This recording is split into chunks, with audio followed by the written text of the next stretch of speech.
Excelente hora para o meu vizinho ligar a música dele no último volume. Estou tentando gravar, eu vou chegar ali na janela e dar um grito. Porra!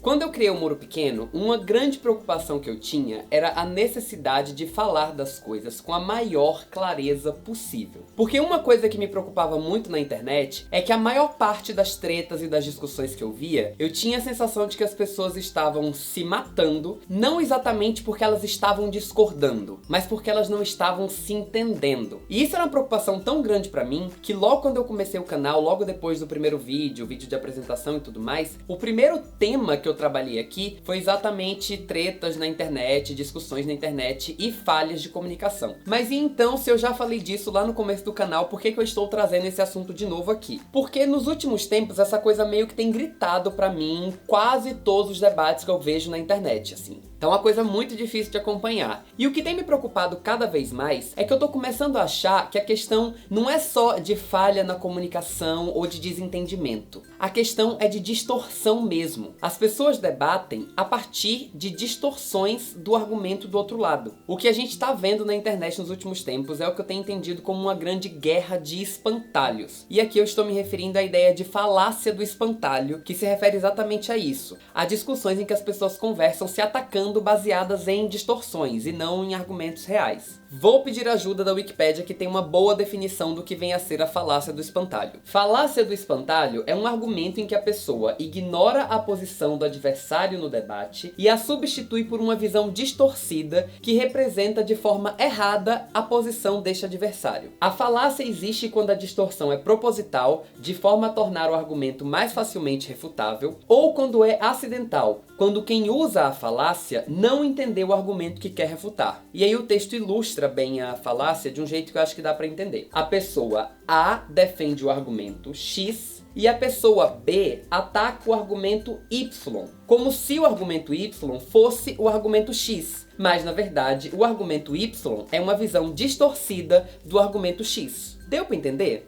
A ideia, basicamente, é que existem algumas discussões em que um lado da discussão ataca o outro lado por uma coisa que o outro lado não está dizendo. E isso tem acontecido muito na internet nos últimos tempos. Estava sozinho, mas chegaram pessoas aqui em casa agora, então precisei fechar a porta do quarto para não passar barulho. Houve um espantalho em especial nos últimos tempos, que as pessoas, assim, espalharam ele pela internet de uma maneira que não estava dando para lidar, que foi o debate sobre apropriação cultural. Eu já fiz aqui um vídeo sobre apropriação cultural, e ele circulou bastante nos últimos tempos, porque muita gente achou esse vídeo de novo depois da treta lá da menina do turbante no metrô. E aí eu não ia fazer outro vídeo comentando disso, mas assim, as distorções foram tantas que eu achei um bom exemplo para falar sobre essa coisa da falácia do espantalho, que era um assunto que eu já estava querendo discutir antes. Passei as últimas semanas enfurnado nesta internet, lendo milhões de textos e principalmente vendo milhões de vídeos de milhões de pessoas que resolveram refutar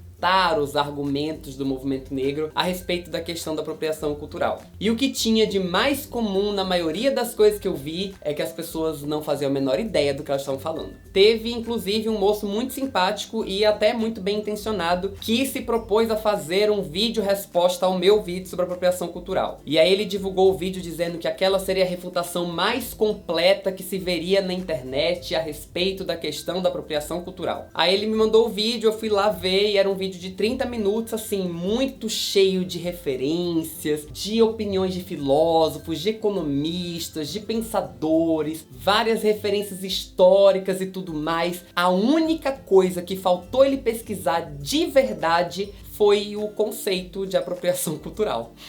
Ele fez um vídeo de 30 minutos querendo refutar a ideia de apropriação cultural, mas na real ele só estava atacando um espantalho, ele estava se referindo a uma distorção. O vídeo dele apenas não era sobre apropriação cultural porque ele não entendeu o conceito certo. Uma das poucas referências que ele usou para pensar a questão da apropriação cultural foi o meu vídeo, mas assim, o meu vídeo não tinha nenhuma pretensão de encerrar essa questão ou de abordar essa questão em sua inteira complexidade. Eu fiz um vídeo tentando sensibilizar pessoas a respeito de um assunto, que é o que eu sempre faço aqui, e por isso eu toquei em algumas questões questões e não em outras. E aí faltou uma pesquisa mais completa, mais aprofundada, para que ele falasse do problema certo. Ele não fez isso. E aí toda aquela pesquisa enorme, cheia de referências, serviu apenas para espalhar desinformação, porque ele estava dizendo para as pessoas que a apropriação cultural era uma coisa que na verdade não é, e aí no processo ele estava dizendo que a apropriação cultural não existe e que o debate não faz sentido. Que na real foi o argumento da maior parte das pessoas que veio aqui refutar a ideia de apropriação cultural, sem entender o que é de fato apropriação cultural. Houve uma grande deslegitimação do debate, baseada exclusivamente numa distorção. As pessoas estavam apenas atacando um espantalho. Vou levantar alguns pontos aqui para poder tentar desfazer essa distorção que se espalhou por aí. Acho que tem 3 espantalhos fundamentais que se criaram em torno da questão da apropriação cultural. O primeiro espantalho é que as pessoas estão achando que o debate sobre apropriação cultural é um debate sobre o que as pessoas podem ou não podem usar. E eu já tinha comentado lá no meu vídeo que o debate não é sobre isso. O debate da apropriação cultural é um debate sobre processos de esvaziamento de elementos da cultura negra, um processo que tem acontecido muito na sociedade da gente hoje. Tem uma questão histórica aí que eu acho que vale a pena considerar. A população negra brasileira, ela é descendente de uma população que foi trazida de África e que teve seus direitos completamente aniquilados num processo de escravização. Entre esses direitos que foram aniquilados, esteve também o direito à identidade e à cultura. Os negros que foram escravizados no Brasil tiveram a sua cultura completamente aniquilada e foi imposta para eles a cultura branca europeia, que era a cultura dos colonizadores. Esse processo aconteceu com a população indígena também. E esse é um dos elementos-chave tanto no processo de colonização quanto no processo de escravização. Por uma razão. As identidades culturais e as manifestações culturais são coisas que dão às pessoas um senso de pertencimento, um senso de comunidade, um senso de coletividade. E um sentimento de coletividade, de comunidade, não era positivo, não era desejável para o processo de escravização. Negros que se juntassem, que afirmassem a própria identidade, eram um perigo para Casa Grande. Então o direito à cultura é um direito que historicamente foi tirado das mãos das pessoas negras que vivem no Brasil. Entendendo esse processo histórico, o que a gente está pautando quando a gente fala de apropriação cultural? A gente está pautando exatamente a ideia de cultura como um direito que sempre foi tomado da população negra. Porque até hoje, quando a gente cria manifestações culturais que querem resgatar o nosso senso de pertencimento, o nosso senso de identidade, essas manifestações culturais geralmente são esvaziadas e transformadas em produto. E elas geralmente são embranquecidas, são exibidas e valorizadas apenas quando estão na mão de pessoas brancas. Um exemplo clássico disso é o exemplo do axé, que é uma manifestação cultural marcadamente negra. A Tia Má comentou no vídeo dela, posso deixar o link aqui em cima, a própria palavra axé foi utilizada para designar esse ritmo, porque o ritmo era associado às pessoas do axé, às pessoas do candomblé, aos pretos do candomblé.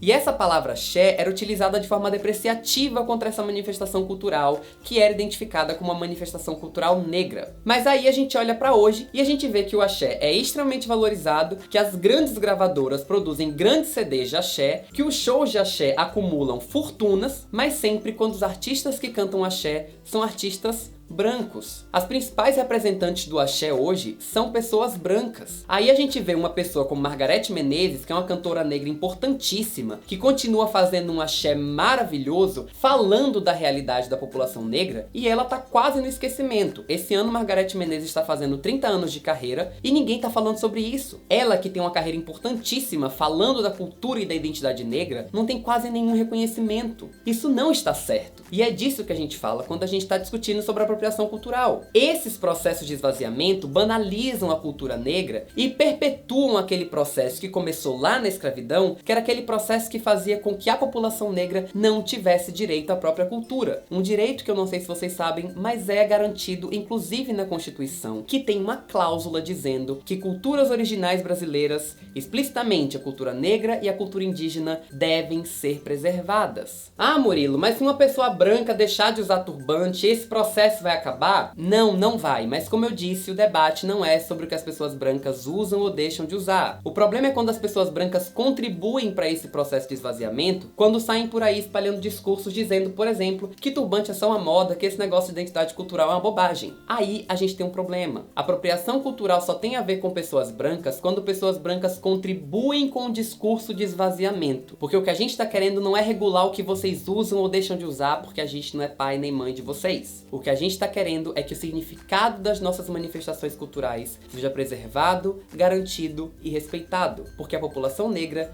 também tem direito à cultura. Outro espantalho que se construiu por aí é que as pessoas transformam a apropriação cultural numa briga de quem usou primeiro. Aí eu fico como? Querendo morrer. Ah, porque vocês estão aí reivindicando que o turbante é de vocês, mas lá na Pérsia já se usava turbante. Turbante já se usava lá na Grécia Antiga. E as pessoas vão buscar umas referências históricas lá da Conchinchina para poder provar o argumento delas. Só que o que tá faltando perceber é que quando a gente fala de apropriação cultural, a gente tá falando das relações raciais dentro da nossa sociedade. A gente está falando de processos de esvaziamento de significado. O significado que o turbante tem para a população negra não é o mesmo significado que os turbantes tinham para os pérsios. O debate não é sobre quem usou primeiro, sobre um significado original. Os processos de esvaziamento de significado que a gente tem hoje afetam a população negra brasileira, não afetam os pérsios nem afetam os gregos antigos. A gente está falando de processos que afetam a cultura da população negra hoje, dentro da realidade da nossa sociedade hoje. Não tem por que ir lá buscar as origens históricas de não sei aonde, porque a questão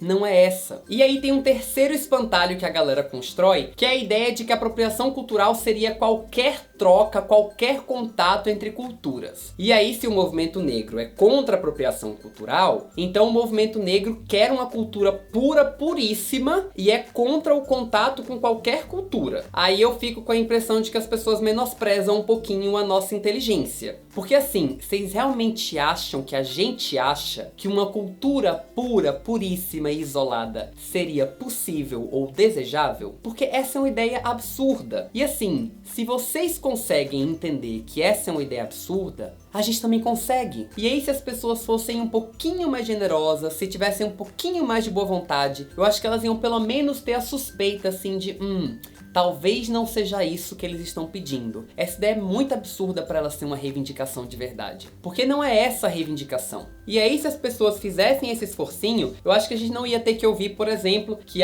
então vocês vão ter que parar de usar calça jeans porque foi inventado pelos americanos. Ou vocês têm que parar de comer pizza porque foi inventado pelos italianos. Não é disso que se trata. Além da apropriação cultural, nós temos processos de aculturação, nós temos processos de intercâmbio cultural, nós temos processos de assimilação cultural, alguns processos mais comuns do que outros, alguns processos mais desiguais do que outros. Nós não consideramos qualquer contato entre culturas como um contato ruim. A gente considera a apropriação cultural como um tipo de contato que é ruim, porque é um contato que contribui para o esvaziamento de uma das culturas envolvidas nesse contato. E sabe o que é que mais me incomoda nisso tudo? É que eu tenho que ir lá gastar o meu tempo pra dizer, olha gente, não é bem assim. O debate sobre apropriação não é sobre isso. Sendo que a gente podia estar gastando esse tempo com debates muito mais produtivos e muito mais importantes. E se as pessoas fizessem um pouquinho mais de esforço pra escutar o que a gente tá dizendo mesmo, ninguém ia sair por aí atacando espantalho. Ninguém ia sair por aí contribuindo com distorção. E aí vocês podem dizer, Murilo, mas não é importante criticar essas distorções? Eu acho, inclusive esse é um trabalho que eu tô super disposto a fazer e que eu tenho feito muito aqui no canal. A questão é que a gente precisa ter o cuidado de criticar distorções dizendo que elas são distorções. Porque se você fala da distorção como se ela fosse equivalente à pauta inteira, você acaba jogando a pauta inteira no balde do lixo. E isso é uma parada muito irresponsável. Para além das distorções, existem questões sérias que precisam ser debatidas, que precisam ser reivindicadas e que a gente não pode perder de vista só porque a gente está gastando nosso tempo discutindo em torno de distorções. Distorções têm que ser resolvidas, têm que ser apagadas. Elas não podem ser mais espalhadas. E aí eu acho que a internet inteira está precisando fazer um movimento de dar um passo atrás para entender sobre o que a gente está falando antes de construir uma opinião sobre o que a gente está falando. Para não cair nesse risco de construir espantalhos e sair criticando pessoas e grupos por coisas que essas pessoas e esses grupos simplesmente não estão dizendo. Lembrando, inclusive, uma ressalva que eu não posso deixar de fazer, que nós, enquanto militância,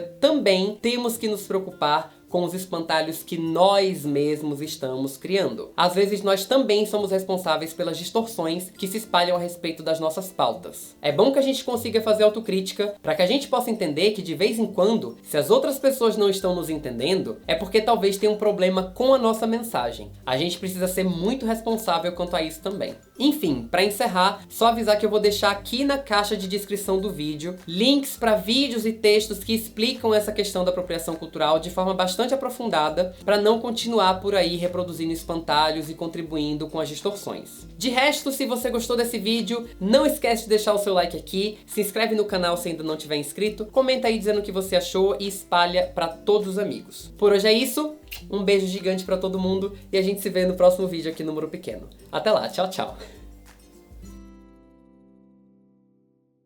Vou pedir ajuda da Wikipédia, que tem uma boa definição do que é a falácia do espantalho.